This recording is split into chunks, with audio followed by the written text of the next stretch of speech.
আসসালামু আলাইকুম প্রিয় বন্ধুরা, দেশ এবং দেশের বাইরে যে যেখান থেকে এই কেসটি দেখছেন প্রত্যেককে জানাই আমার এবং আমার প্রতিষ্ঠান শুভেচ্ছা হোমিও হলের পক্ষ থেকে আন্তরিক শুভেচ্ছা এবং অভিনন্দন।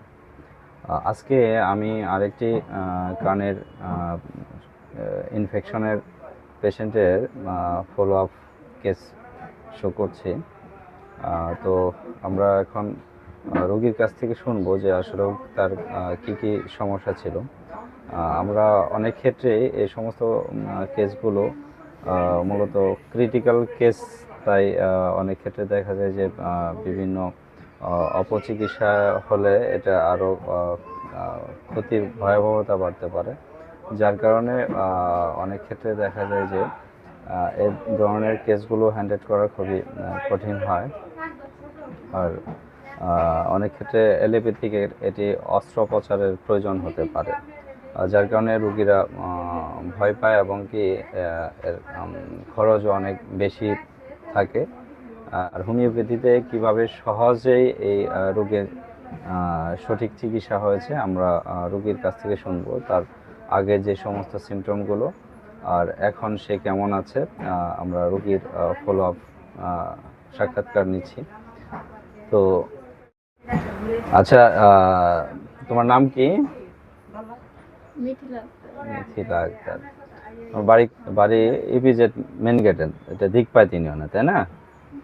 আচ্ছা, তোমার কি কি সমস্যা ছিল বলো তো? নর্মালি বলো কি কি সমস্যা হইতো তোমার? কানে কি হইতো? কানে চিড় কাটতো, ব্যথা করতো, মাথা ঘুরাইতো, তারপরে ঝিম ঝিম শব্দ হইতো, শরীর ঘুরাইতো। কানে পুজ আসতো, তাই না? আচ্ছা, এটা এখন কি অবস্থা তোমার? এখন মাশাআল্লাহ ভালো। এখন তো আর ওরকম সমস্যা নাই? মাথা ঘোরায়? মাথা ঘোরায়? না। কান ব্যথা করে? কানে শব্দ হয়? কিছুই সমস্যা। আচ্ছা, তোমার তো কানে পুরো কান দেখা যায় যে মানে ইনফেকশন হওয়ার কারণে কানের যে স্কিনে এক ধরনের ফলে পড়ে গেছিল, তাই না? অনেক মোটা। আমি যখন কানটা ওয়াশ দিছিলাম অনেক ময়লার স্তূপ নিয়ে আসছিলাম ভিতর থেকে, দেখছিলাম সেগুলা? হুম।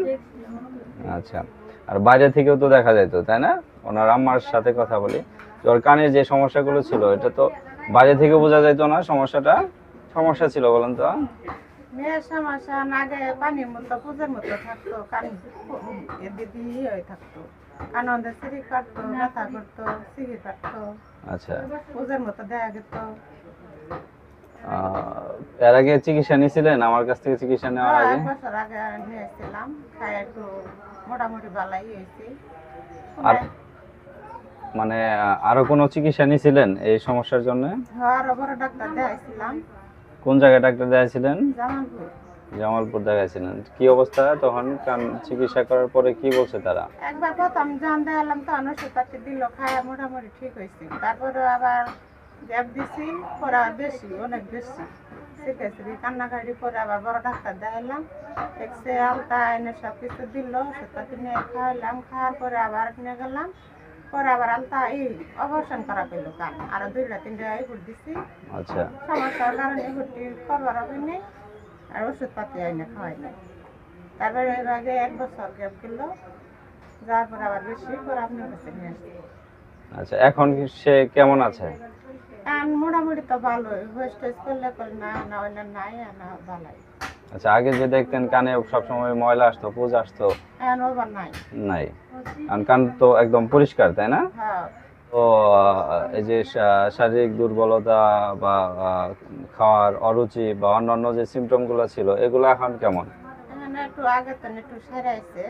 আচ্ছা, এখন মোটামুটি খাবার দাবার খায় ঠিক মতো? হ্যাঁ। আচ্ছা, তো প্রিয় বন্ধুরা, আসলে এই কেসটি হচ্ছে মূলত ক্রনিক কানের যে ডিজিজ, এটা মূলত কজেশন হিসেবে আমরা যেটা পেয়েছি যে পেশেন্ট কানে বিভিন্ন ধরনের কটন বাড বা বিভিন্ন কিছু দিয়ে সেটা কান খোঁচানোর অভ্যাস ছিল, যার কারণে কানে ছত্রাকজনিত কারণে ইনফেকশন এবং কি পরবর্তীতে কানের পর্দা ছিদ্র হয়ে গেছে। তো আশা করি যে যে চিকিৎসা চলছে হোমিওপ্যাথিক চিকিৎসা, এটি একটি কোর্স কমপ্লিট করার মাধ্যমে এই সমস্যাটা পুরোপুরি সেরে যাবে। এখন রোগী প্রায় 85% সুস্থ আছে। আগে যে সমস্ত সিমটমগুলো ছিল, যেমন কান ব্যথা বা কান দিয়ে পুষ পানি পড়া, এবং সাথে কানে এক ধরনের ব্যাড সাউন্ড আসতো, সে ধরনের সিমটমগুলো এখন নাই, আমরা রোগীর মুখ থেকে শুনলাম। তো আশা করি যে কানের পর্দাটা যে ছিদ্র ছিল এটাও অনেকাংশেই আগের থেকে চেপে গেছে। তো অনেকটাই এখন আরোগ্যের পথে। আশা করি পুরোপুরি কোর্স কমপ্লিট করলে পুরোপুরি সমস্যাটাও সেরে যাবে। তো যাই হোক, যারা মূলত কানে অকারণেই বা কানে সামান্য চুলকানোর কারণে দেখা যায় যে কানে বিভিন্ন ধরনের কটন বাড বা বিভিন্ন কিছু দিয়ে কান খোঁচানোর অভ্যেস আছে, তারা সতর্ক থাকবেন।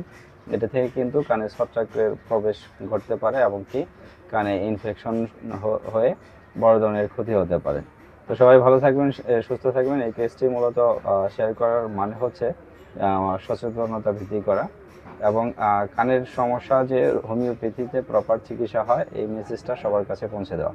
তো আবারও আমার পক্ষ থেকে আন্তরিক শুভেচ্ছা জানিয়ে এবং সালাম জানিয়ে আজকে এই ভিডিওটি শেষ করছি।